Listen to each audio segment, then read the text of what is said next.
Ready for recording?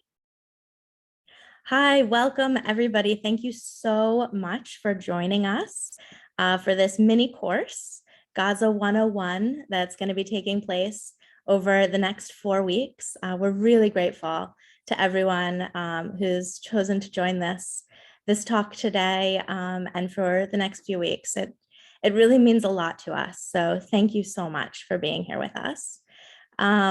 My name is Beth. I'm the Executive Director of American Friends of Combatants for Peace.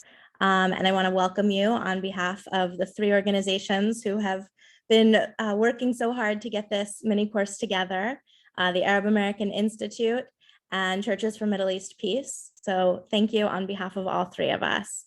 We're really grateful to you. We also want to thank all of the organizations who have come out and endorsed the event, sharing it to their lists and their communities. It's a long list, and thank you. Foundation for Middle East Peace, the Sisterhood of Salam Shalom, J Street, the Office of Public Witness of the Presbyterian Church of the USA, the Evangelical Lutheran Church in America, Global Ministries of the Disciples of Christ and the United Church of Christ, Unitarian Universalist Association, Unitarian Universalists for Justice in the Middle East, and the UUA office at the UN, and the Mary Knoll Office of Global Concerns. So thank you to all of those groups for sharing this. This is one of the biggest mini courses, well, the only mini course we've done, and one of the biggest event series that we've ever hosted. So we're just grateful to everyone who has been a part of it. So before we get started, I do want to go briefly over some of the ground rules and expectations for the course. So if our facilitator could put up. So thank you for joining our mini course. Please note that this series is intended only for registered participants. And by attending, you attest that your identity is represented by your display name. So please use your full name as your display. This is one of the security measures we've put into place about this event. We also ask that you do not record or take pictures on your personal devices or share these recordings. All registrants will get copies of these recordings. Please do not share them. They're private for your eyes only. And these are just security measures that we are taking to really ensure the safety of everybody. And so if you have any questions, please put them into the Q&A box. You can type them in. Please do your best to keep these to questions rather than thoughts. If you have a thought, we're going to take the questions put in there. So please do your best to keep those to questions. All right, so that's all the logistics. So as you know, this is our very first session on the culture of Gaza. We're also going to have a session on politics, economics, and history.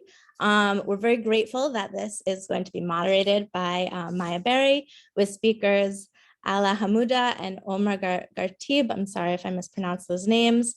I'm just going to introduce our moderator, and she's going to take it from there. So thank you. Maya Berry is the Executive Director of the Arab American Institute. Maya has helped expand the Arab American Institute's work on combating hate crimes, protecting the rights of marginalized communities, and strengthening our democracy.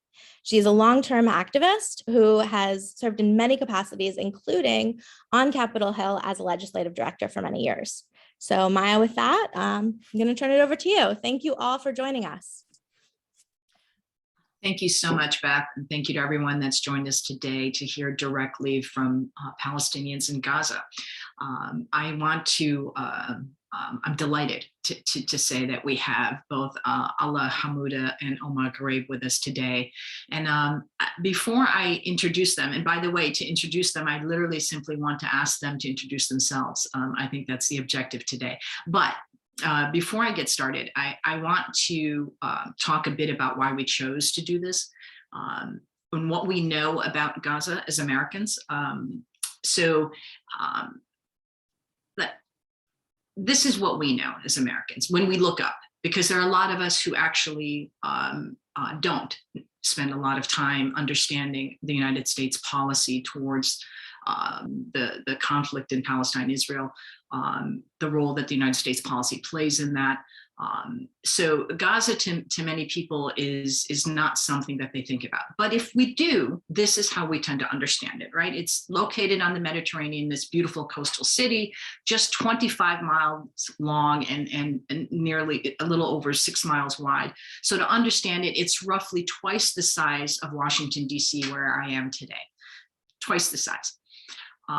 They're estimated 70% of Gaza's population are refugees, exiled from their original homes after Israel was created in 1948, and more displaced again in 1967 after the war and Israel's beginning occupation of Palestinian land.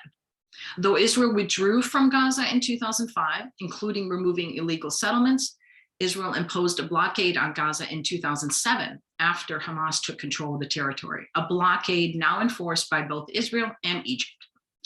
Though the Fourth Geneva Convention prohibits collective punishment, today, more than 14 years later, the Palestinians in Gaza are living under a siege restricting the flow of people and goods. It's imposed by air, land, and sea. In addition to these devastating conditions and ongoing violence, Gaza has seen 4 wars since 2009, the most recent violence being in May of last year. We have some faint understanding of a devastated economy with an estimated unemployment rate of over 40%. We know there's a shortage of medicines, a problem that's been exacerbated during the COVID pandemic. We know that people often get 3 to 4 hours of electricity because of shortages. And I'm not sure that we know that Gaza's coastal aquifer is so polluted that the World Health Organization standards, by their standards, 97% of Gaza's water is unsuitable for human consumption. As a result of that, 1/4 of all illnesses in Gaza are waterborne. So we have conditions that are devastating for a population. But at the same time, we have a people with a level of extraordinary commitment to life. And I want to, with that, simply turn it over first to you, Omar, to introduce yourself. And I should tell you that regrettably, I got to know Omar during devastating hostilities in Gaza, real violence when I started following him on Twitter. But what became clear is, in addition to having him be a source of information that I couldn't find anywhere else, I also learned about his favorite music. I learned about what food he loves to eat. I started to learn all kinds of things from him based on that exposure. So why don't I go to you first, Omar? Introduce yourself, please, and tell us what it means to you to be a person from Gaza. Thank you very much. And this is not intentional, not to be super dramatic, but the power has gone off. So I had to change my setting, and I'm working on getting the video back on momentarily because internet without electricity is very unreliable. And I swear this is not staged.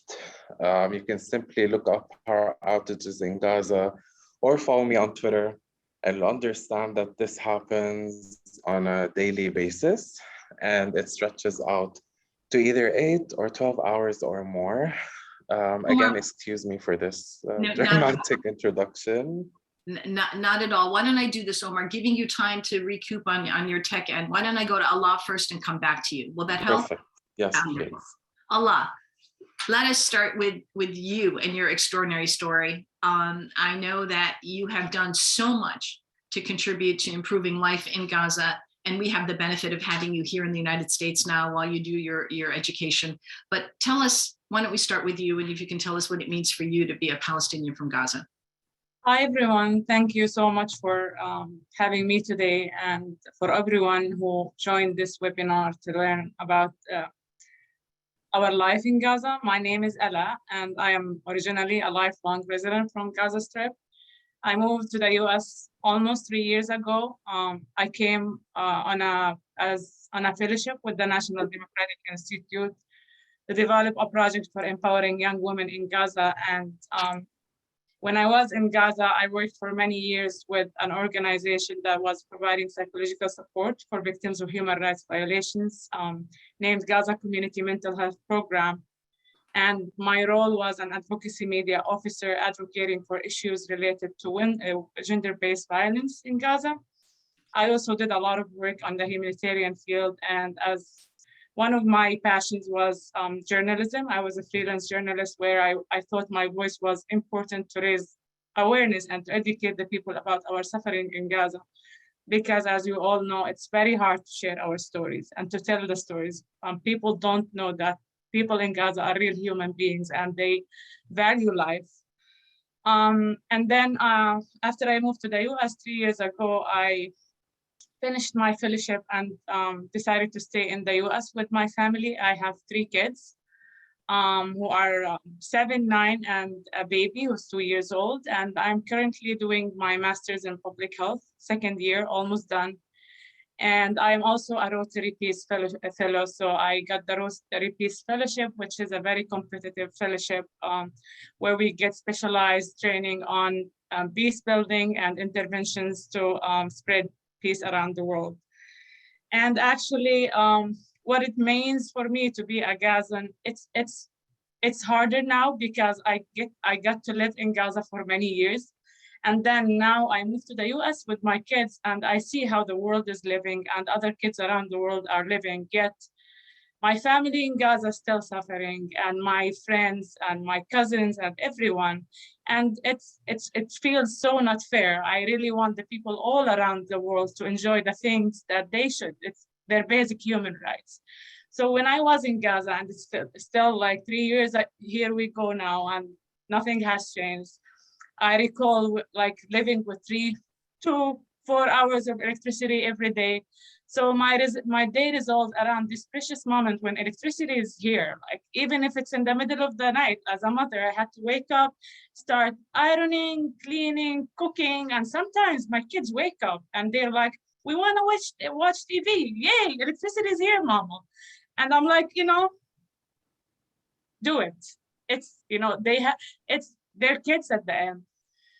And I also remember and the hardest part was when I remember when being pregnant in summer, I had to sleep on the floor to cool my body because there is no fans. And then in the winter, the sewage pumps are not working. So you see the streets are flooded with sewage, and sometimes it entered our apartment. So it's very hard. Yet people just don't know about those realities. And I also remember the water I gave to my kids. I was very educated. I knew that this water, UN reports say that 97% of the water is undrinkable, very bad, very polluted. It's yellow, it tasted very bad. I just gave it to my kids. They're thirsty, they want to drink, knowing that they might get diseases, they will go to the hospital. I just had no option as a mother except giving it to my kids. And I was one of the youth who had a lot of dreams, a lot of passions, but felt very helpless most of the time because there is no opportunities for the youth there. If we say 50% of the youth are unemployed, they go, they work so hard, they study, they have a lot of dreams, they are like very passionate, very talented. We have engineers, we have doctors, we have singers, musicians, artists. They are all very beautiful and smart, yet they graduate, they finish they have no opportunities. The health system in Gaza is very bad. The infrastructure is very poor. So if many people die waiting for medical referrals to go to Israel or Egypt, especially cancer patients. I remember one time my daughter fell and she needed stitches, very simple thing. And it was the time of the Great Return March where there was a lot of people dying and injured. As a mother, I had to run to 4 hospitals and none of them had the time and the resources to deal with her. At the end, I took her to a pharmacy and they just did her stitches. She's still very beautiful, very blonde, but she still has this scar. So it feels so bad as a mother, just, that you can't get your basic human needs, which is the right to take your kid to a doctor and get the medical needs they want. And the painful part in this is also that there's a lot of people who have cancer in Gaza, cancer rates are very high, especially after the wars. And those people cannot get the medical resources and services they need in Gaza. They have to go to Egypt or Israel. And so many times they are not allowed to go there. So their only source of hope, which is medical treatment outside Gaza, is not given to them. And they just die waiting for this medical treatment. Talking also about, again, being in the US and leaving Gaza made it very hard on me to see the people suffering there and the people around the world just not knowing how much suffering is there. You sometimes say, it's okay to drink polluted water. It's okay, not to be able to leave Gaza and to be under siege forever. But what was very hard for me, especially as a mother again, is the feeling of insecurity. You don't know, like there is no hope for future. You don't know if you're gonna make it the next day, you're gonna survive, or you're just gonna lose your life, lose your child, lose a family member, lose a house. And I personally survived 3 wars, and I'm still living with this trauma. And it's very hard because you never know the situation is going to change or not. The 4th war happened, and I was in the US praying all the time that I am not gonna lose my family. I lived in the northern part of Gaza, very close to the border area, and it's very hard. My family's house got bombed. I lost a lot of friends. So many places were destroyed, my favorite places in Gaza. And one of the hardest moments in my life was the 2014 war. I was working as a journalist with Russia Today at that time. And then we were preparing, it was Ramadan, and we were preparing, getting ready for iftar. And then suddenly they started bombing our backyard. I was like, what the hell? We have nothing to do with any political parties. Like, we belong to none of those political parties. And yet we were bombed. And then everyone was like, we should leave the house. We left the house for 3 weeks or less. And then when we came back, we were just cleaning the house, getting ready to settle. They started bombing us again, knowing that there is a family inside. At that time, neighbors were trying to help clean the house. It was my family, my husband's family, his brother married with 2 kids living downstairs. And I started screaming because my daughter, who was 2 years old, was sleeping in the area very close to the bombing. And I went as a mother, ran to her, and she was still sleeping. She didn't wake up, yet the house was falling on us. And I found all those bombing rubbles all over her body and the shrapnels and huge rocks surrounding her, and she's still alive. And at that time, I was like, sometimes miracles happen. I never knew that this child will be alive. I lost 2 cousins who were 8 and 10. They were playing football in front of their house. And they have like, what is the justification for the death of those 2 babies? And I, as a mother, I always lost my kid. And yet, my kid still lives with her trauma, the trauma of the bombs. It was when I left Gaza for the first time, it was very hard for me to convince my daughter that this airplane is a safe airplane. We're gonna have fun. There is no bombs. It's here in the US, whenever they see a policeman, they freak out and run away. They think that this policeman is gonna kill them. So even though that we leave Palestine, we still live with this trauma. Yet there is one important point that I wanna finish with and hand it to Omar. No matter what happens in Gaza, I always feel I don't like to portray the people in Gaza as the vulnerable, the poor, the dehumanized. People in Gaza are very strong. Despite everything that happened to me as a Gazan and to my family and my friend, they're still strong. There is a huge sense of community that I can never see in any other place in the world. People are always there for each other. When someone is running out of money, everyone will surround this person and try to help.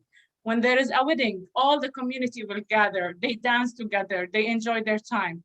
When someone is dead, everyone will come and help. They bring food, they try to be there for each other. So there is, the young people in Gaza, they don't give up. They continue, they say, one day things will get better. Schools are still open. Universities are full of students. And I feel that's what makes Gaza a very special place, that that makes people, I always get the question of, Ala, you have been through all of this. How do you keep going? I say, giving up is not an option. We Gazans have to keep going and hoping that there are so many great people around the world will make an impact and make things better, inshallah. I'll give it to Omar now to continue. Thank you. Thank you so much, Allah, for those incredible remarks and for sharing your story with us. Omar, it's the perfect transition to you. This is Allah's voice is similar to your voice. Please. I mean, I'm very proud to go after Allah. I don't know what else is there to mention. I think Allah covered everything. I'm so proud of her. I'm so glad that she's safe and sound, but she's still holding Palestine and Gaza in her heart. She's been out 3 years, but you hear her talking as a Gazan or Palestinian in Gaza that is still living here. It is traumatizing, and every time I get out of Gaza, and mind you, it takes a miracle. Maybe Allah can talk about how we need a miracle to exit Gaza, and it takes you like from 3 to 7 days to reach Cairo when it should be only 5 hours away. And once you leave, you get this trauma. You're still rushing to, recharge every electronic device you have. You still have dreams and nightmares. It's not easy. So Allah, I'm so proud of you as a mother and as a woman and as a Palestinian as well. I'm glad to go after you. Let me start by saying my name is Omar Graeb, Palestinian living in Gaza. Unapologetically, I work in policy, influencing, and journalism. And to be honest, I'm here to share my experience. I'm not here to prove anything for you. I'm not here to try to make you feel bad or, to help you look at me like this victim that is really looking up for sympathy. I mean, we've been under occupation and siege for so long, and sympathy didn't get us anywhere. I'm here to share my experience and urge you perhaps before you start thinking about bombarding us with these harsh political questions, although, this is about the culture, but I very well understand that you can't really talk about the culture of Gaza without really talking about the political root causes. I get it, but perhaps be a little open-minded to listen to us, perhaps listen to our experience. What you make out of it is totally up to you. I think Maya and Ala really touched down on everything, but let me expand and say,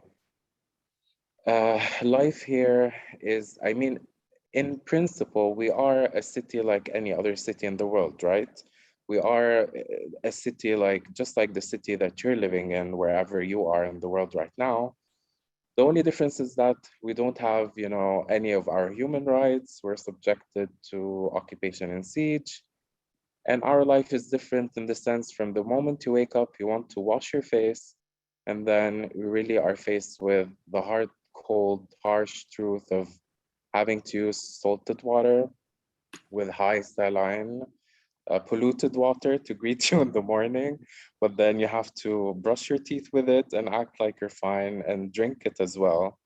And this is why you find a lot of children in Gaza, suffering waterborne diseases, but also skin rashes and cancer, and also the irritable bowel syndrome. You have the highest rates in Gaza.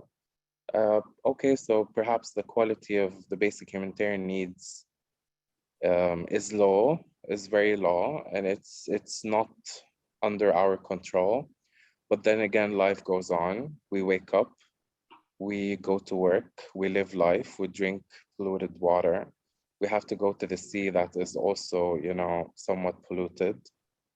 We have to live through a context that is broken, and we have to live with the fact that we're under scrutiny and judgment of the whole world, either trying to dehumanize us or paint us as all terrorists or pressure us to really come up with a statement or,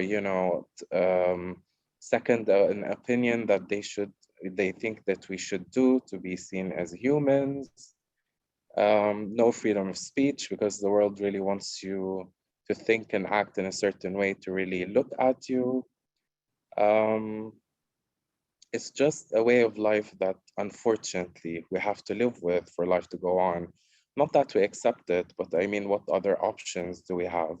As Ala said, I mean, I don't think really you can imagine the level of restrictions we really live through every day, from power and water shortages to restrictions that go from, you know, simply the very wild and luxurious thought of leaving Gaza for a break. And I mean, as you know, as a Palestinian in Gaza, there are chances that 90% you're not going to get any visa in the world, no matter, even if you apply through work. I mean, I'm privileged to be working at an international humanitarian organization. Does that mean I got my Schengen European visa for work reasons? No, I was rejected simply because I'm a Palestinian in Gaza that doesn't really get the chance to even deserve to get out for work. Restrictions on online payments. PayPal will not really recognize Palestine or Palestinians or allow them to use online payments. So, you know, we were talking about unemployment rates. So even if people want to really battle that with freelancing and entrepreneurship and startups, you have major online paying platforms that really just restrict the use if you're Palestinian and really ask you to justify why you want to use them, and probably you'll get denied to the lack of, you know, medical treatments, whatever that is, whether it's very severe or less severe. As Alaa said, we don't have a lot of major hospitals, but according to our context, our problematic context, the hospitals are always full and you have to wait. It's just layers and layers and layers of restrictions. And then we have to cater to the international perspective of we either have to act like we're victims or we have to act like, oh, we're strong and we got this. And, you know, we should wake up every day and battle all this and be okay and act like, yeah, you know, power to the people. Or I have to cry and plead and you know, beg for my human rights. And at the end of the day, whatever the approach is toward Gaza and Palestinians, it's always demeaning. It's always really offensive. It's always taking away our simple humanity. I have to prove that I'm human. I have to prove that I'm a civilian. I have to prove that I love peace. I have to prove that, you know, I'm not going to use my money or my visa or my passport in any suspicious way between brackets. It's just too much. And we have to wake up to this every day. Every day. And on top of that, we have to deal with an ongoing siege, ongoing occupation, and 4 wars. I mean, I think I deserve a bachelor degree because I lived through all 4 wars, all 4 of them. Every damn day I went through it and I survived. And I had to do so many emergency bags and I had to run in the street and I had to see people being blown up to pieces and I have to live through drones flying over my head every day and seeing fishermen getting harassed. And on top of all of that, I'm asked to prove that I'm a human, you know, and prove that I'm strong and, you know, I got this and I'm fine. We're not fine. We're not fine. We have this chronic PTSD. We have this chronic trauma. Alaa said it right. I mean, she's been out of Gaza for 3 years and she still go through the Gaza syndrome. She still probably have nightmares. She still worries about her children. I mean, I'm 34 and I decided back then in 2008 to not really get married and have children. Because since 2008, I saw so many parents lose their children because of bombings, because of wars. And then I'm going to be asked, oh, yeah, so, you know, were those parents really militant or civilian? I mean, really? They lost their children, you know? I don't give a damn. Of course, they're civilians, but at the end of the day, they lost their children. And I don't want to ever experience that pain. So I took a decision back in 2008 and I wrote about it. I wrote a full article, and people thought I'm really joking. You know what? It's 2022, and guess who doesn't have children until now? Me. And I'm not planning to, because I don't want to really think about losing my children or subjecting them to everything that we have to live through, or seeing them suffer or get polluted. I found myself living through this context. Why should I get children to this world to have them go through it all? You know, we're not kidding, and we're not fine, and we're not strong, and we're not victims, and we're not whatever you want us to be. We're humans, we exist, and we hope you get to know us. But in all cases, it's no longer, 10 years ago. We have our voice, it's heard. You can't really take away our voice or existence or humanity. So, I mean, instead of trying, why don't you just join us? Let's talk and let's, have fun. Let's talk about what really connect us, because I mean, for all the haters out there, I'm sorry to tell you, you don't have power over us anymore. So, I mean, why don't we turn that in a very positive way and just come together as humans, perhaps? I guess. So grateful for your comments. And I had to tell you that piece that you wrote back then was one of the hardest pieces to read, because when both you and Allah talk about this, both things can be true. One can be a victim and one can be triumphant. Both of those things can be true at the same time, and that's the difficulty in talking about these issues. But I also know that you have a really great sense of humor, and I just want, are you still on 2G? Because this is not a joke. This is actually the telecommunications issues that you have to deal with. So I know you lost power at the beginning, but tell us a bit about that. Has there been any upgrades? How are you connected to us now? Yeah, I mean, look at my screen. I look horrible. I mean, while you ladies look amazing, I have to look horrible thanks to my very poor internet connection and sitting under the worst lighting ever, thanks to have to like work on whatever, alternative electricity sources that we have to use. I mean, do I need to elaborate? Look at my screen. I look cloudy, like there is a cloud over my head or over the screen. You look great. Electricity really sucks, although you would really be surprised to know that there was an agreement that was signed back. Ella, thank you very much. I mean, you look amazing. I don't. I don't, but I mean, I'm proud that at least you're a Palestinian from Gaza and you look amazing, so I'll take that. It's fine. I don't have to look amazing.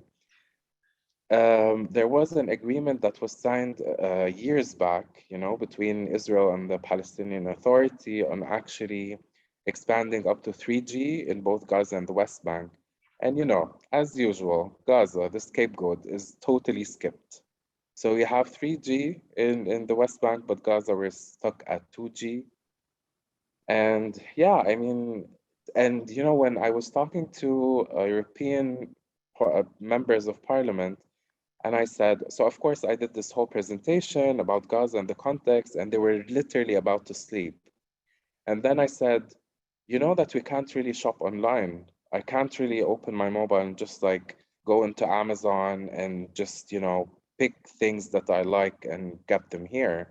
One, because we can't pay online. Two, because the internet sucks.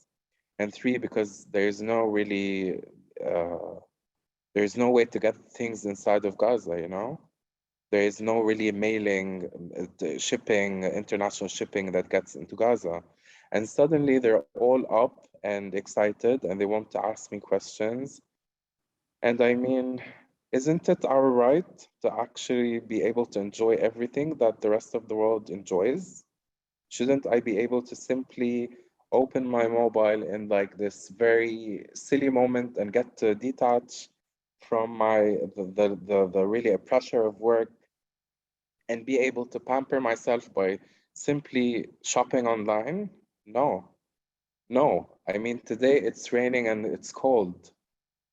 I mean, I want to be lazy. I want to enjoy the life where I get to shop things online. I don't have to go out in the rain to buy things. That's not even an option. As a Palestinian in Gaza, I'm forced to get out in the rain and, be strong and get my things and get home and not complain. I mean, aren't I alive? I should be happy. I should be blessed, really. Yeah, I mean, I was a little glib about the 2G connection, but I think I just needed folks to understand that that's part of this as well. That's what happens here. Allah, I want to go to you. There's so much we can talk about in terms of the work that you did before you left and what you're doing here in the US. But like, I just want to ask you, what are some of the things you miss most about being in Gaza?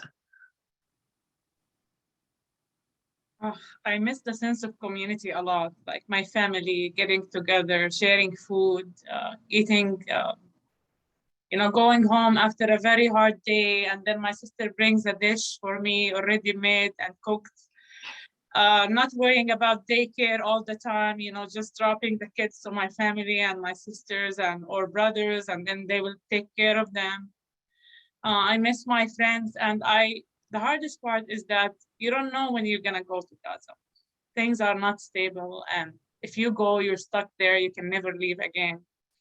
So that makes it very hard, and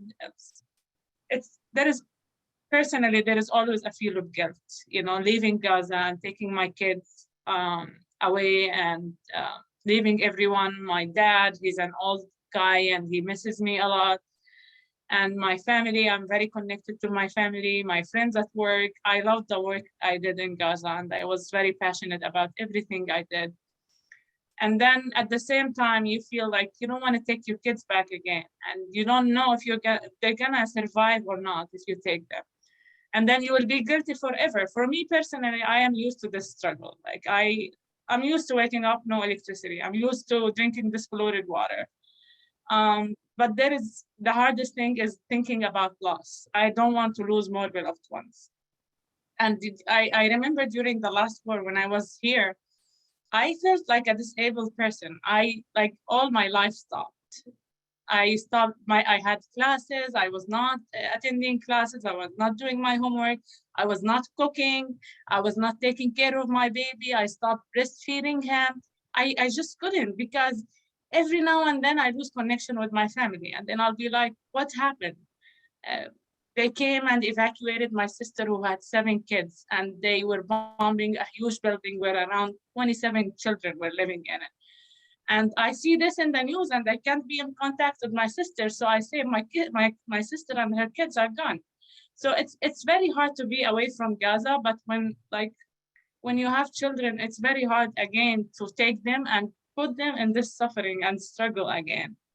And so as Omar said, life continues, but there is nothing that I can do about it. I try my best while being in the US to raise my voice and tell them my story and talk about Palestine.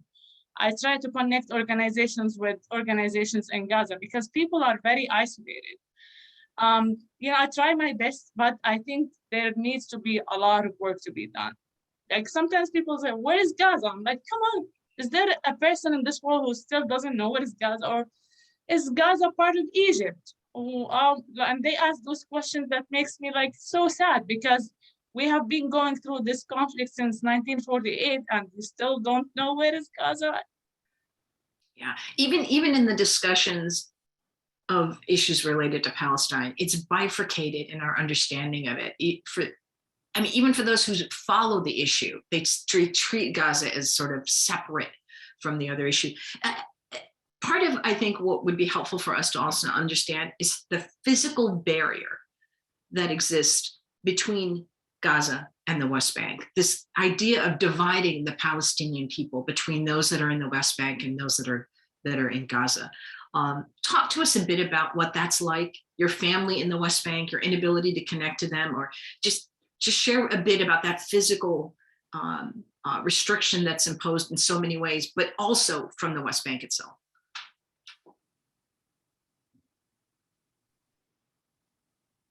Which one of us? Sorry, Maya. Go ahead. Okay. I mean, ladies first, but I'll be brief and then give the floor to Ala. I've seen good questions actually in the Q&A, and I'll choose to ignore others because, I mean, they can simply go to Google and check things up, not to be disrespectful. So people are asking the population of Gaza, we're a little over 2 million. They've been asking also about, you know, how if I'm able to go to Ramallah. I'm not. So I guess I mean, yes and no. I'm allowed or not allowed at the same time. For Palestinians in general, you're not allowed to go to the West Bank. We have, so, you know, Gaza is a bit, not a bit, I mean, we're under siege. We're caged. I'm not going to sugarcoat this. I'm going to be direct to the point.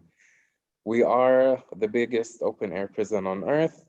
And, you know, that was really formalized even more last year when Israel finished building this iron fence around, you know, the Gaza border perimeter that goes under the ground and up the ground. So indeed, we are in the biggest open air prison on earth. Let that sink in. We have two borders to get out of Gaza. I mean, to try and get out of Gaza. One is Egypt through Rafah border, of course, and the second is through Erez, which is, of course, controlled by the Israeli occupation, where you need to apply for a permit to cross. And basically, it's either for dire humanitarian needs, like people with, you know, cancer patients or people that are dying and they need to seek treatment outside, or for traders and labor workers, which is a whole dramatic issue that is going on now with like seeking more permits for labor workers who are actually pressured to get trader permits, which really take away their labor rights. You know, it's a whole dramatic thing. Am I allowed to go to Ramallah? No, I need to apply for a permit. Again, I'm privileged to be working at an international humanitarian organization, but so I get to apply through them and I have to wait until I get an answer of yes or no. Does that guarantee me a permit to get to Ramallah? No. But at least I can apply through my organization because, you know, I'm national, my position is national, so I have to work also in the West Bank. So we try. Sometimes you get denied, sometimes you get a permit, but it's not easy. And we're talking only here about roughly what, 5% of Gaza people like me, of Palestinians in Gaza who get to go, but the majority are not allowed to file for permits or see. I mean, I'm originally from Nazareth, and I have many colleagues and friends as well in the West Bank, in Jerusalem, in the lands of 1948. I can't see them. I can barely see them because sometimes you get a permit for one day, which means you have to get out of Gaza and back to Gaza in less than what, 8 hours, 9 hours. And you have a lot of checkpoints in the West Bank, so it's like impossible for you to get out and get back in one day. It's tricky, but it is what it is. I mean, we don't call it occupation for nothing, you know. Allah, I want to ask you that point, the question about how you were able to actually receive an exit permit. Folks have asked that in the Q&A, which, by the way, we're going to shift to Q&A at 1:30, and I'm happy to get more of your questions. I promise to ask as many as I can, but one of them has come up regularly, has been, how were you able to leave and come to the United States? Oh, that was a nightmare. So I'll try to be very, very brief in that. So when I applied for the fellowship to come to the US, I applied, but I knew, like, I had no, like, not a 1% hope that they will select a Gazan, because simply they need one young woman leader from 60 countries. And I said, they're not going to select a Gazan. They know people in Gaza can't leave. So they're not going to select me. At the same time, you know, I loved writing, and they needed me to write a project about the country I'm from. And I wrote a project knowing that they won't select me. But, and then they said, we selected you. I was like, oh, now it's being serious. So I had to apply. I went to Ramallah and Jerusalem for a couple of times with my work. Again, like Omar said, you have to be working with a major organization to get this privilege. but not all the time. Sometimes you get denied, and sometimes you're lucky enough and the Israelis give you a permit. So I went a couple of times, and this time I have to go to the American consulate to make the visa interview. And based on that, I can go to the US or not. And the Israelis said, no, I can't go to the American consulate for security reasons. I was like, what? I've been here so many times. Why this time, no? And then they texted me like 3, 4 in the morning that I can go. And I had to go on the same day and come back. What if I didn't see this text message? So I went, it was Ramadan, I was fasting. I went to the American consulate. I have to go and come back on the same day. I can't stay in the West Bank. So they interviewed me. They thought I have a good reason to come to the US, and I got the visa. But the hardest part is now I have to leave Palestine to come to the US. And I remember that my visa was getting very close to expire. And I said, there is no way I will repeat the process of applying for a permit and going again for a visa interview. So if I'm able to make it, I will. If not, then I won't. So again, I applied to Israel to get a permit to leave through Jordan to come to the US. And they were not giving me a permit. And my visa was 4 days left for my visa, and that will be gone. So I said, well, I'm gonna go through Egypt. And my family, friends, they were like, Allah, this is a 4-month fellowship. You can't go through Egypt and risk your life and get humiliated. And I said, well, this is my only path to freedom. I need to see how the outside world looked like. And at that time, I also decided to take my daughters with me because things in Gaza were very hard. There was a lot of bombing all the time. And I have been going through a lot of mental and physical issues. So I said, I can't leave them for 4 months in the US. And what if something bad happens? So they said, you're gonna risk your daughter's life just for 4 months? I said, well, guys, we're dying in Gaza anyways. I'm leaving. So my husband decided to join us because he said, it's not safe to go with the kids by yourself to Egypt. I will go with you guys, and then you go to the US and I come back to Gaza.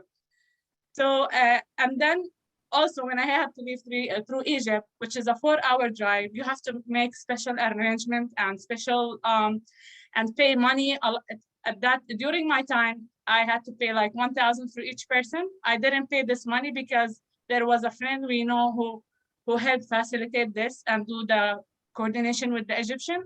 But so many people, there is no option. They have to leave, they pay this money. So this is supposed to be a 4-hour drive. So my flight was 2 days after. And then we slept at the Egyptian borders for around 3 days. It was midsummer, no ACs, nothing to sleep on. We had to put some papers and sleep on them. One single bathroom for hundreds of people, and it was closed most of the time. And there is no cafeteria. The Egyptians were just screaming at the young men and returning so many people who were injured back to Gaza after waiting for many days at the Egyptian borders. And I was like, what is it worth what I did to my kids and my life? And then 3 days later, they let us in the desert for like 2 hours, just waiting in the cars. I don't know why. And then every now and then there is like a checkpoint, they take the luggage, throw everything, and then you have to, in the mid of the summer, put things back and try. So it took us like, the way it's supposed to be 4 hours, it took us around 5 days, and it's just a drive. So my kids got very sick. They got diarrhea and the sunstroke. We had to run. I swear, we went to a hotel and we threw all our clothes in the garbage. Everything we had, we were wearing, we put it in the garbage. And then we took them to the doctor. I had to cancel my flight, stay in Egypt for 10 days. I came to the US, I made it, but I was wondering all the time, why did I have to go through all this? That's number one. Number two, is it worth what I did? You know, putting my kids in danger and putting my life in danger. It could be easier. It could be 4-hour drive. We could make it fun. It could be nicer. We could stay clean. You know, we're human beings at the end. We love to be clean. We love to wear new clothes. We love to go out and go to the restaurants. But they're not giving us this option. So I came to the US. I worked on my fellowship. My husband was able to join us the last month of the fellowship. because I kept bugging him. When I arrived, I said, don't go back to Gaza.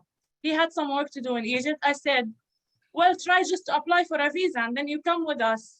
We have fun. This is your only like chance. We can have fun together, and then you go, you help me with the girls. We go all back to Gaza, because my husband is young and he cannot go to Israel to make the visa interview. So they won't give him a permit at that time.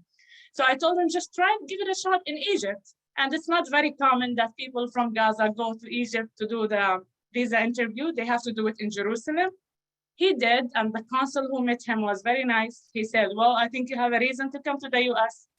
I feel it was just God's hand helping, and it was meant to be. He came, and when he came, we said, maybe it's better to stay in the US for a while for the kids' future and safety.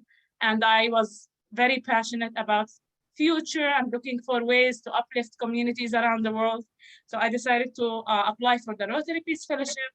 I got a full scholarship to do my master's degree, and now I am getting very close to finish. So that's how I made it out of Gaza. Incredible, incredible. And listening to you, and I know this must be the difficult part of understanding it as well. It could have easily gone the other way. Anything could have happened along this journey that would have had a different outcome. Tell me, what do the girls think now of the fact that you're here? So my girls, it was very hard for me at the beginning, because again, I came alone with them and they were traumatized from Gaza. Everything is scary. The airplanes, whenever they hear an airplane, they go get ready for a bomb, like something is gonna happen. They see a policeman, they freak out. So many times I had to explain myself to the policeman, because my daughter, who was very young, she was 4 at that time when we came, she would go to the policeman and tell him, I hate you. I was like, no, Mama, you can't do that. So I had to explain. How did you explain that to the police? I was telling them, we're coming from a conflict zone. Weapons are used for killing children in Palestine, and that's what she knows. So now she understands that policemen are there to protect her, and they're nice people. They're just for the bad people. And they were very nice in handling the situation, like giving her a sticker, talking to her, kneeling down to her, which was very nice. And they were blaming me all the time when we first came and decided to stay, that you took us away from our family. We have no family, no cousins. But I feel step by step, as they're getting older, they're enjoying life. They learned English, so their confidence is building and they're able to communicate more with people. They made friends, but they still miss Gaza. And whenever anything happens there, they freak out. They still have a lot of nightmares. I personally have a lot of nightmares about being in war, losing someone, bombs. Whenever, a couple of days ago, there was a snowstorm and everyone was packing and getting ready. I was like, why? And they said, well, electricity won't be here for a couple of hours and maybe I said, so what? And my friends were like, no, you have to get ready. You have kids. I said, no, I can survive. It's okay. You need to read about the other parts of the world when there is no electricity, how they handle this. So I feel things are much better, but still, again, the level of trauma and the experience that I went through in Gaza it's not gonna pass in 1 day or 1 year. It's gonna take a lot of time, and I do understand that. But I'm trying my best to protect my kids, not to expose them. When there are things happening in Gaza, I talk about it, but in a way not to freak them out. Thank you, Allah. Omar, you didn't leave Gaza. You're still there, but because of the so many bad things about social media, but one of the wonderful things about social media is the voice that we were introduced to by you tweeting as regularly as you do. And as I said about so many different things, tell us what that's been like for you, how people have learned about you through the use of social media and what you've exposed them to. First, I'd like to say this again, although I said it so many times. Ella, I'm super proud of you and your story, Amjad, and your daughters as well. Yani, I think we need to talk more. I'm super inspired by your journey. Just to reiterate what Ella said, I went also to the US back in 2012 to the UN for training, and I had a very similar experience to Ella as well. I was denied the permit to do my visa interview in Jerusalem, so I had to go to Cairo. And I had to stay a full month to apply for the visa and to get actually to the US. A full month staying and living in Egypt for me to make sure that I get the visa. And I really left Cairo. I mean, I got my US visa 3 hours before my flight. So I was out there in Cairo at 5 a.m., really tracking all FedEx offices at 5 a.m. I was going to get shot because they thought I'm a thief. And all I wanted is my visa to get actually to the US on time. And yeah, I mean, my experience at the US embassy in Cairo was not really a pleasant one. The moment they knew I'm from Gaza, they asked me to go back to the end of the line. And I literally was traumatized enough to really need to go outside of the embassy to get fresh air. And I bought this huge box of donuts from Krispy Kreme, and it was stuffing my face. I'm an emotional eater. I needed sugar in my life to really tolerate the looks and way of I was addressed as a Palestinian coming from Gaza, going through all that crap to get to Cairo to apply to the visa, and then I'm treated like, I'm not going to say even an animal because they would have respected the animal even more. The way they addressed me, and I had to shout and be like, I am a human, I have rights, and you allow me to actually come and do that here. For me not to break down, I had to go out for a breather, sit on the street literally, and stuff my face with donuts. I was traumatized. And then I went to the US and I can, recharge my mobile every 2 seconds if I want. I can freely fly between states. And that was too much for me. That was too much to handle. I was not sleeping. Every weekend I needed to go to a new state and discover new things and then come back. It was too much. But then through that, because of that trip and everything that happened here, I really wanted to connect to people in a way. I joined Twitter, not even planning on getting followers or even care about people seeing what I have to say. I just wanted to share my experience really. And because, sometimes it's late at night and I have these crazy thoughts about Nutella. And, I don't want to share it with my family because it's embarrassing and I want to just tweet about it because it's not okay to be to be under a full-fledged war and you're getting bombed and you really um lose hold of the jar of Nutella and it makes you break down.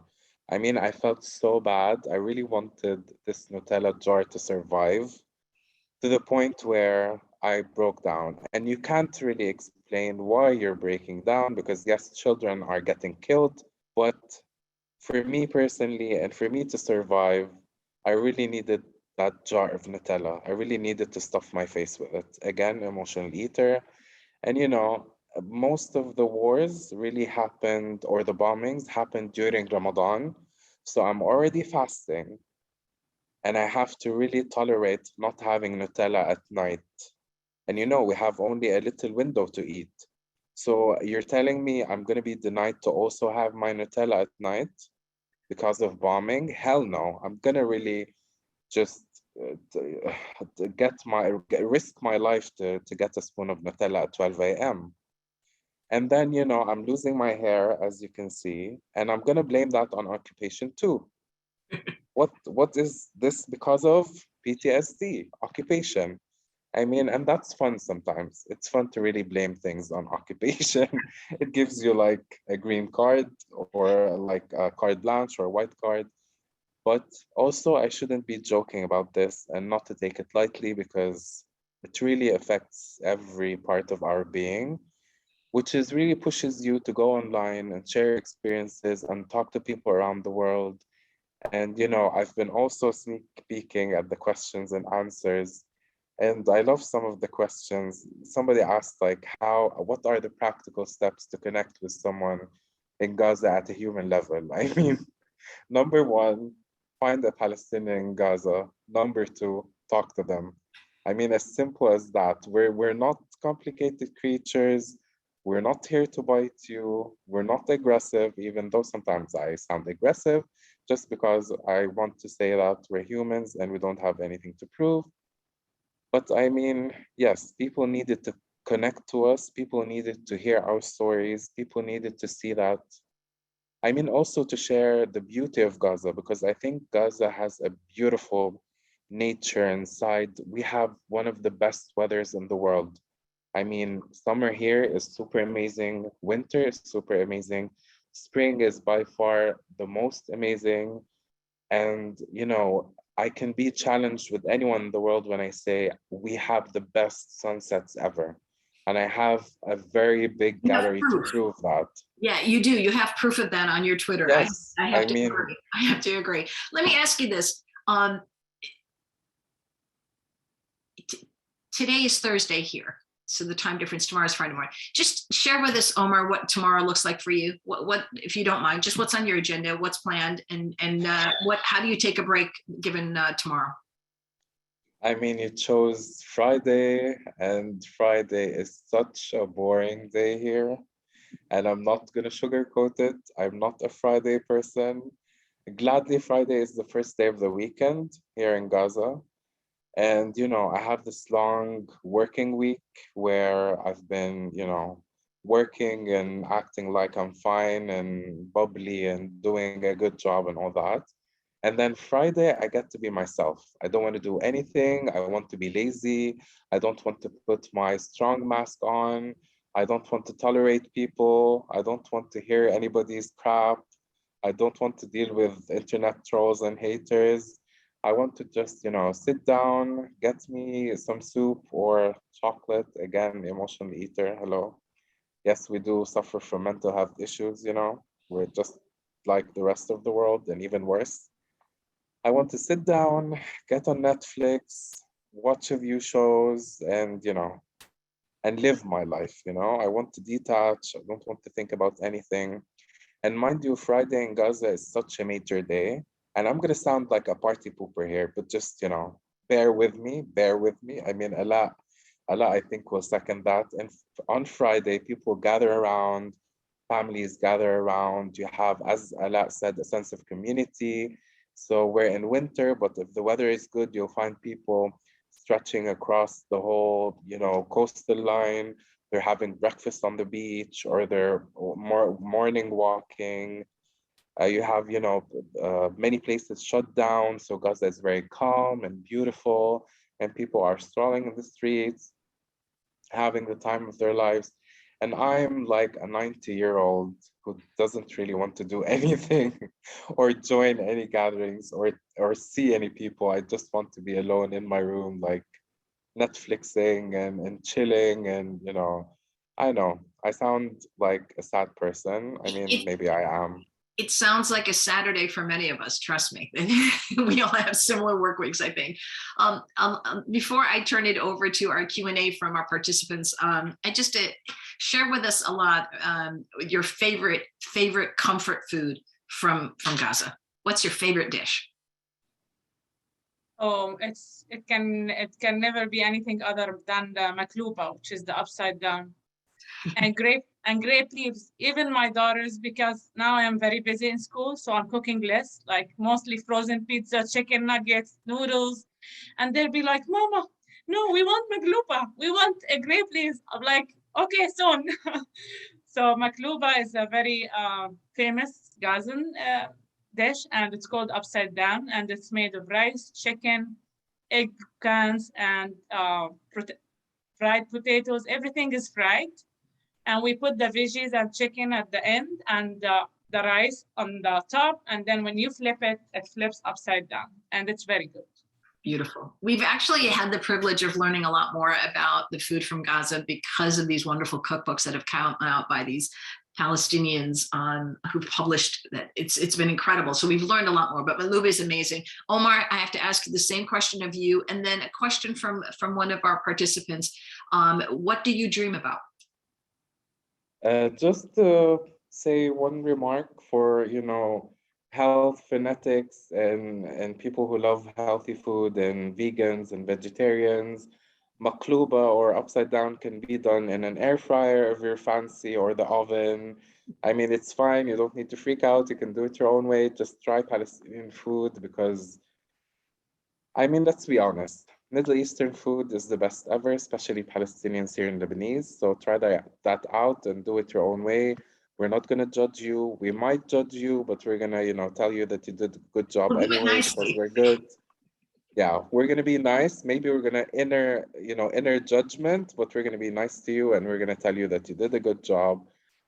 So enjoy our food. Um, what do I dream about? I mean, if I'm gonna go and be cliche, I'm gonna tell you, like any beauty pageant, world peace, of course, and of course the freedom of Palestine and Gaza and all that, which is true. I do dream about world peace and the end of occupation and siege, and for everybody to live peacefully and happily and all that. But what I really, really, really, really dream about, that we get to a point in existence where we really go back to our core of being humans. And instead of being quick to judge and criticize and dehumanize and, attack one another, I'm really hoping to get to a point where we're more positive, we're more loving towards each other, we connect better, we are collectively trying to make our world better for us and for all the coming generations. But I also wish to one day see Palestinians really feeling like their lives matter and they are enjoying full human rights. And, I hope that happens one day. Thank you, Omar. Allah, let me go to you. I know you're studying, so you're not done, so you don't have a lot of free time. But before I ask you a question from the audience, is there something you're reading right now that you'd love to share with us? Not studying, but just reading, or maybe a favorite song, or something else just that's spoken to you from either music or literature. So I am unfortunately not doing a lot of reading. I'm just most of the time following the news and trying to be updated about what's happening around the world. But I have to listen to music every day.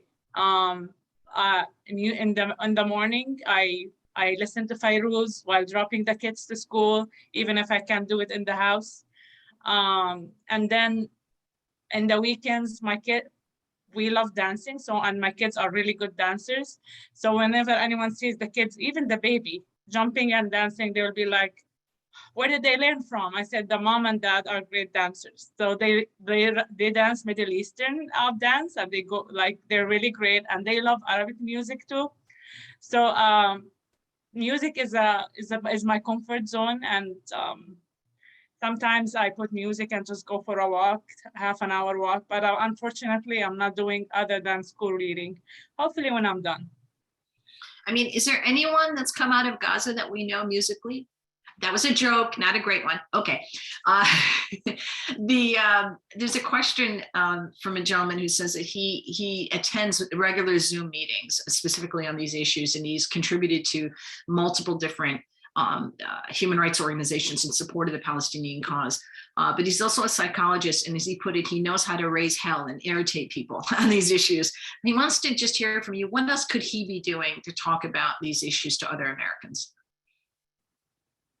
Let's go to you, Omar, first. I mean, he's doing enough.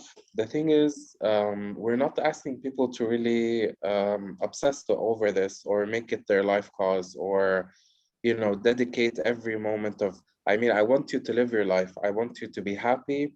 I want you to help when you can. I don't want you to feel pressured. You're doing enough. We thank you for your support. But I mean, just raising your voice, raising awareness. Please amplify Palestinian voices more. Please educate people. But then again, I mean, please, for everyone listening and supporting Palestine, we're not really asking for much. I mean, we don't want you to dedicate your full life to really being on our side. That's selfish. Live your life. But then again, as humans, we're really obligated to stand besides justice. So yeah, do your part, live your life, amplify Palestinian voices, talk from the heart, connect people together, and you're doing fine. I think you're already doing, enough. Allah, a question for you. How have your American neighbors treated you? What has it been like to kind of be this Gazan in America? Well, when I first moved to the US, it was very hard. I knew no one, and I came with my kids, and I was welcomed by so many people whom I have never met in my life. When we first arrived, 2-3 days, second day actually, I met an American Palestinian who came and helped me putting the kids in school and took me everywhere to the supermarkets with his car, him and his wife. And they became part of our family. My daughters became very attached to them to the point they call him Sido and Sito, even in Arabic. I met so many amazing people who were so passionate about Palestine and who were very, very supportive, trying to help in any way they could, especially as newcomers to the US. And my husband did not speak English and we felt lost. So I was very, very surprised by the amount of support that I received. I did face some problems in the speaking events whenever I'm speaking about Palestine, which would be a little bit offensive, but I met so many great people who think they have not made a difference in my life, but because of all the strength and the support they give me, I feel that this is the reason where I am up to now. Omar, let's go to you with two questions. First, your favorite beach in Gaza, and another one, some organizations that are worth following, but they have to write in English. Who would you recommend? Oh, I'd recommend so many. I mean, the IMAU, PCRF, who else? Oh, so many. I mean, basically those who are From Gaza. supporting, sorry? From Gaza, if possible, organizations based in Gaza. The thing is, local organizations don't really tweet in English, unfortunately. I mean, the Palestinian Red Crescent Society, but then again, they don't really a lot tweet in English. The reason why I got really mass following is because we don't have a lot of, I mean, now we do, but back then we didn't have a lot of people that really tweet in English, so that's an issue. So unfortunately, I mean, you can follow individuals, but perhaps not organizations. But please don't rely on me. It's Thursday. I had a long working week. Please go to Google, do your own homework, try to look up women organizations in Gaza, because I have to say, if I have to recommend a type of organization in Gaza that really are a type of organizations in Gaza that are really doing well, it's definitely women organizations. So please go look them up. There's like Aisha, there's Palestiniyat, a lot of people. I think Ella can expand more on that as well. And what's the first question? My favorite beach? That's right. Gladly, we only have one beach in Gaza. It's the same beach. So my favorite beach is Gaza Beach. Definitely. The whole coastal line, we don't have, I wish I can tell you that we're fancy and we're separated into lavish resorts. But let me tell you, I mean, let me be serious for one moment. I truly believe that Gaza can be one of the most amazing and attractive touristic cities in the world. You might think I'm being biased. Maybe I am. I'm Palestinian. But then again, go to Google. No, don't go to Google, because the moment you go to Google and write Gaza, you're going to find all the destroyed buildings and, bombed children. So don't do that. Go follow people from Gaza that do photography. I mean, feel free to follow me if you don't, just to look at the pictures. You can unfollow me after that, or don't follow me, just check the gallery. We have amazing coastal line, we have amazing sunsets, we have amazing places. So, I mean, yeah, but gladly we have only one beach, and that's my favorite beach in the world. I'm going to ask this question because I also want to know for recommendation purposes for both Omar and Allah. Let's stay with you first, Omar. What are some of the favorite shows you're watching on Netflix right now? All of them. I mean, any new show that just gets. I mean, I watched the White Lotus. It was something that's so amazing and very weird. I watched, I think, was it 11 Strangers, the Nicole Kidman one. That was truly amazing as well. Just Like That, which is the spin-off of Sex and the City. I mean, I have to admit that unfortunately, I'm a huge consumer of American TV shows and music. So yeah, unfortunately, I mean, fortunately as well, I watch all the new shows, all the old shows, of course, Friends, How I Met Your Mother, Big Bang Theory, all the classics. But yeah, anything new, something else, something that I'm obsessed with, a show called Manifesto. And it's truly amazing. I urge you to watch it for no reason, only if you have free time and you want to obsess over a show. That really reminds me of a show called Eight Senses. It was also weird and spiritual as well. I mean, yeah, those would be my favorite TV shows. Lots there. Allah, how about you? I'm currently watching The Maid. It's a very nice TV show about a mother. And I am obsessed with Turkish TV shows, and they last for so long. They're like 100 series or something like that. So I'm watching a lot of them. And I would also like to highlight on important places in Gaza that can be followed. There is a great organization called We Are Not Numbers. And they post a lot of stories and news and pictures and many interesting things about Gaza. And I like the fact that they're made of a group of volunteers, young youth volunteers who are learning English, and they have mentors from the US who are helping them learn how to write. And they write a lot of very inspiring stories. And there is also, as Omar said, there is Aisha, and there is a major organization called the Women's Affairs Center. And they're doing a lot of wonderful work with women in Gaza. So I think those are great organizations. Plus PCRF, UNRWA USA, United Palestinian Appeal, and they're all organizations. Some of them are international, but they also have offices in Gaza too. Thank you, Allah, for going back to that one. There's a really thoughtful question from someone who's saying that they really appreciated how personal and open that you've both been in sharing your stories. And they want to know, let's see, the person sharing your ideas, your feelings, your dreams, etc., with others, including outside of your family members. Is it culturally encouraged to open yourselves up and share back home as well? Allah, you want to go first? Yeah, I feel this differs from one person to the other. Some people are open, some people are not. It was very hard for me to tell my stories at the beginning because it makes me very sad and sometimes angry, and I get emotional.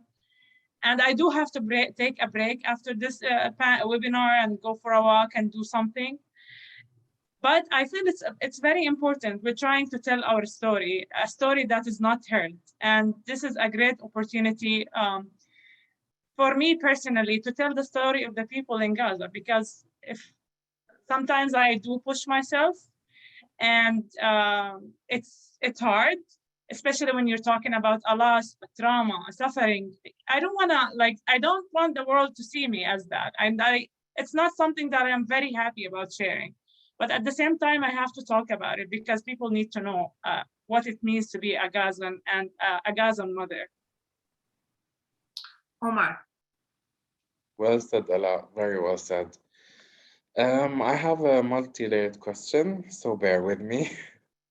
I mean, as Ala said, it really is different from one person to another. We're not different, perhaps, than the person who asked.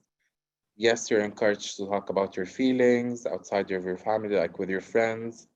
I mean, myself, I have a lot of sessions with either some colleagues to do some breathing and, sharing and venting and all that, but also with some friends where we really get together at the end of every week and just gather over lunch and vent out about everything in our lives. But the thing is, as Ala said, we don't want to be painted in some certain way.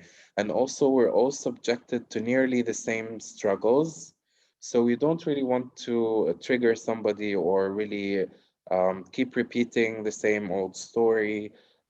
You're already tired, so you want to really talk about other things. Sometimes you want to talk about the silliest things or talk about Hollywood or, who's marrying who or who's divorcing who for the sake of getting into a new conversation instead of the reality that we live in. So, yes, it's encouraged and it depends from one person to another, but sometimes you just want to change the conversation.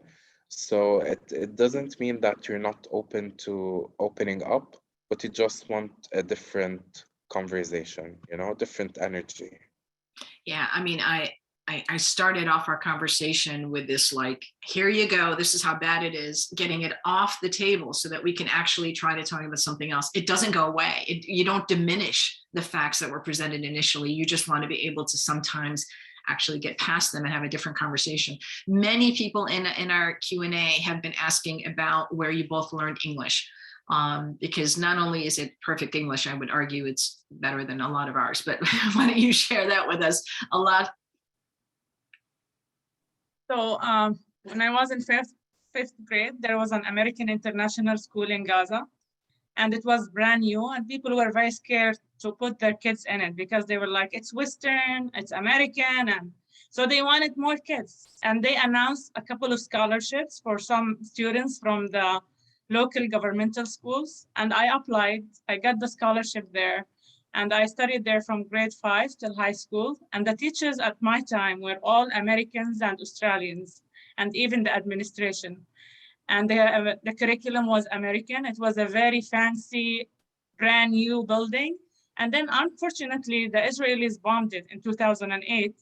So all the internationals fled and left Gaza, and they rented a new building. The school is still there, the curriculum is still there, but the teachers are all locals. So that's how I learned my English. And then I continued working in English, and I worked with internationals and I wrote in English. So that's how I learned English. Thank you, Allah. Omar. I'm privileged. I was born and raised in Cyprus Island, the Greek part. So inherently, English was my first language, and I learned Arabic when we came back to Palestine or to Gaza. But I have to highlight here that the new generation really speaks English well, and I have to give them credit for really working so hard on themselves, utilizing the internet, getting into places here that, train in English and teach English. So for me, I'm privileged. This is how I was born to talk, and this is how I grew up talking. But I need to give all the credit to Allah and all the other people here that speak English well, that they weren't born and raised outside, and they didn't have the privilege of speaking English before Arabic.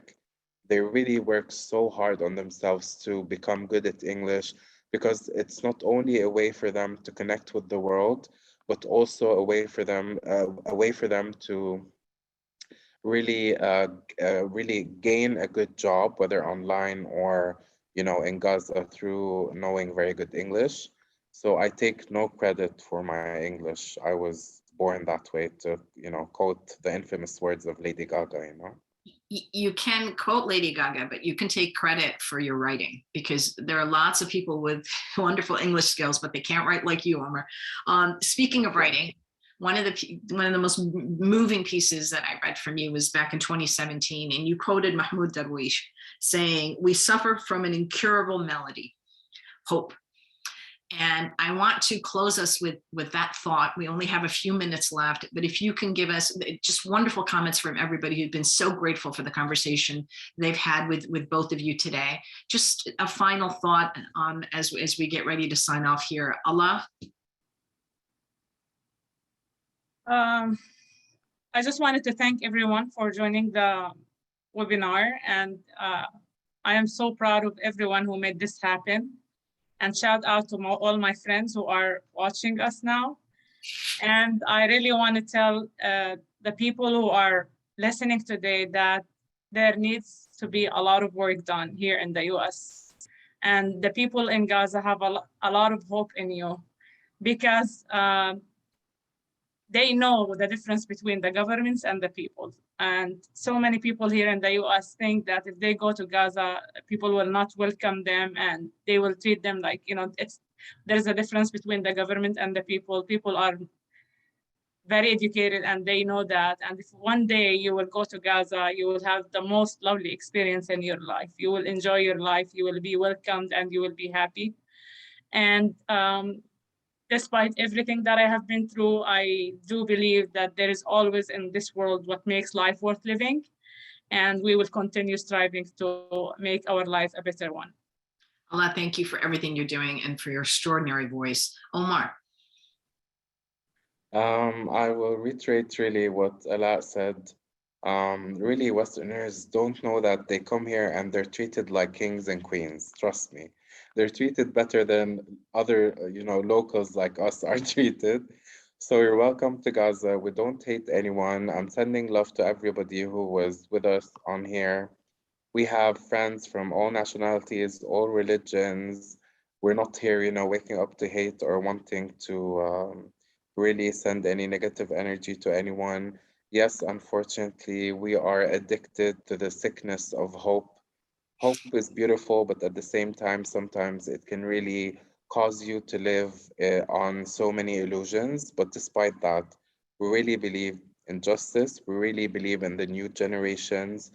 I saw many questions asking how can we help? What can people in the US do? You guys are doing a lot, but you can do more. We can't really talk about Gaza and Palestine without talking about root causes.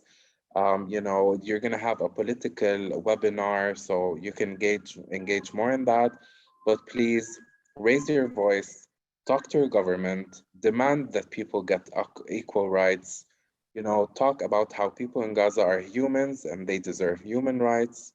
And it's all about equality. We believe in all the new generations around the world. We've seen, in May, what really got us through as Palestinians in Gaza being under war was all this international love and support that we got from people around the world. We felt like we're heard, we're seen, we're supported. So I hope you keep supporting us, you keep pushing for justice and equality, you keep supporting Palestine and humanity, and you keep tolerating me on Twitter as I go through so many episodes from mental health, to me being aggressive, to me sharing my stupidest thoughts. Thank you for support. Thank you for this webinar. Now I'm jealous for the people that will be joining the 3 other webinars. So I hope we do this again. Thank you for all the organizers. And thank you, Ala, for being such an amazing, participant. I'm honored to be sitting here next to you. Deep, deep gratitude to both of you for everything that you've done and for your smiles and for the work that you do and for the way that you inspire us. And I have to tell you, you're right when you say we have to do more, and we have to do more not just because it is the right thing to do. We have to do more because we are not a benign actor in this conflict. We are not. The United States, through our tax dollars, through our work, has regrettably been a key component in the oppression of the Palestinian people. And the piece that you shared with us today about your lives and how it impacts you is we've regrettably played a role in that. So it is why we've done this series. It's why we continue to do the advocacy that we want to do to educate so that Americans have a better understanding. Those of you who joined us self-selected in, so I have to believe you already care about this. Hopefully, as we share recordings, it can be spread more widely so that they understand why it is important that we understand the humanity of the Palestinian people and the role that the US policy has played in that. Omar has mentioned the series. It's called Gaza 101. So the next 3 Thursdays from 12:30 to 2 p.m. The next one is on the historical significance of Gaza. On February 24th, we're talking about the politics of Gaza. And then we're closing the series off on March 3rd with AI President James Zogby, who'll be joining wonderful people talking about the economics of Gaza. So thank you all for joining us today. Thank you for the incredible discussion. And as I said, deep gratitude to Omar and Allah for gracing us with their presence. Thank you. Thank you very much, everybody.